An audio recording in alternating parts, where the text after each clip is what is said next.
right, let's dive right into this explainer. When we think of the Taj Mahal, we almost always picture that pristine white dome perfectly framed against a bright blue sky. Or maybe that classic romantic silhouette at sunset. But today, we're actually going to peel back all that romantic lore. We're going to look at the sheer logistical marvel and the incredibly profound emotional catalyst behind it. We're talking about how a deeply personal tragedy sparked literally one of the most ambitious construction projects in human history, and we'll break down the absolutely massive global collaboration it took to actually pull the whole shebang off. Section 1. A Monument Born of Grief. Now, before we get into the bricks and mortar, we really have to understand the personal event that set this all in motion. You know, what's really wild is how a single, intimate emotion, Mughal Emperor Shah Jahan's absolute profound grief over the death of his beloved wife Mumtaz Mahal, became the ultimate architectural design brief. This wasn't some monument commissioned for a political triumph or a military victory, which, let's be honest, was pretty much the standard playbook back then. The entire genesis of this colossal project was just a devastating personal loss. It's truly fascinating to think about how such a heavy, internal emotion translated into a demand for unparalleled physical beauty. And that tragic loss leaves us with a staggering question, really. How do you physically build eternal love? How do you take an emotion that is entirely invisible and infinite and somehow construct it out of stone? Well, this question is what pivots us from mourning into massive global action. The emperor essentially decided that standard architecture wasn't going to cut it. He needed something the world had literally never seen before. So, moving on to Section 2. Blending global architectural styles. To answer that monumental question, the emperor didn't just look locally. He looked to the world. Shah Jahan deliberately gathered 3 distinct global artistic influences to form the structural DNA of the monument. We're talking Persia, India, and the broader Islamic world. Just imagine the logistics here. You're bringing together the finest artistic traditions on the planet.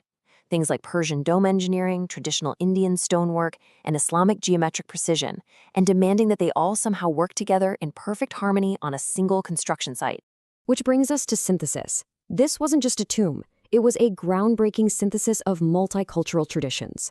The builders didn't just, lazily stack a Persian-style dome next to a traditional Indian pillar. Instead, they took the deep-rooted chhatris of India, the sweeping arches of the Islamic world, and the incredibly intricate floral motifs of Persia, and fused them into a brand-new, unified masterpiece. This synthesis right here, that was the secret to its totally unique, timeless aesthetic. Section 3. The 20-year construction effort. Having a brilliant, multicultural design is one thing, but actually building it? That's another story entirely. This timeline maps out just an incredible journey. Day 1 is pure, unadulterated grief. But by year 1, that grief has been channeled into mobilizing a staggering global build. From there, it stretches 20 relentless years to final completion. I mean, we are talking about a whole generation of unyielding effort just to realize one man's vision. 20 years. Just think about that for a second. 2 entire, grueling, uninterrupted decades of constant construction. Through changing seasons, massive logistical nightmares, and the sheer physical toll of 17th century building techniques, the work never stopped.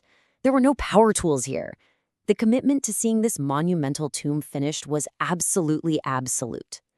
And sustain a 20-year build? Well, that required an army of thousands of skilled global artisans.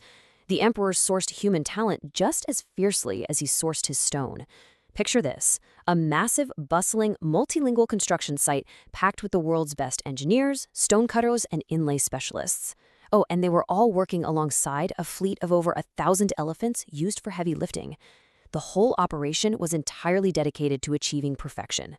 Section 4. Marble, stones, and perfect symmetry. Let's focus in on the actual physical materials those thousands of hands were shaping every single day. The raw ingredients of this masterpiece were countless tons of striking white marble in meticulously cut precious stones. Think about the crazy effort involved here. Massive blocks of brilliant white marble had to be quarried miles and miles away and then hauled to the site on ox-drawn carts. And these weren't just basic stones. They were paired with an incredible array of gems meant to be inlaid directly into the marble with breathtaking precision.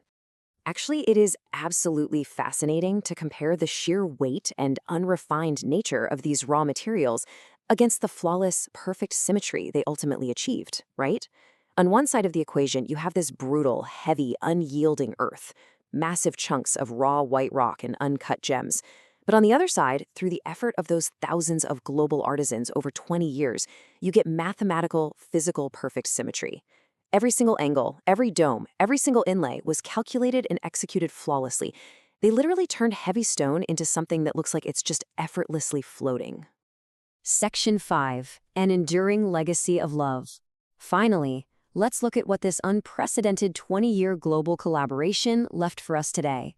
There's a reason we still care so deeply about this building centuries later. It transcends its physical materials, standing as a supreme symbol of human creativity and enduring love.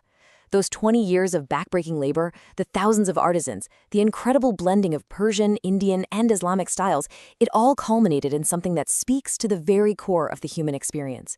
It's a powerful reminder of what we're capable of creating when we are driven by our most intense emotions. Today, its legacy is for sure undeniable.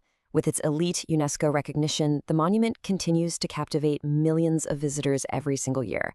People travel from every corner of the globe, which is super fitting given its global architectural roots, just to stand in front of this literal physical manifestation of eternal devotion. They aren't just coming to look at some old marble. They're coming to witness what happens when human creativity is pushed to its absolute limits in the name of love. So, I want to leave you with a final, provocative thought about what human collaboration and powerful emotion can actually achieve.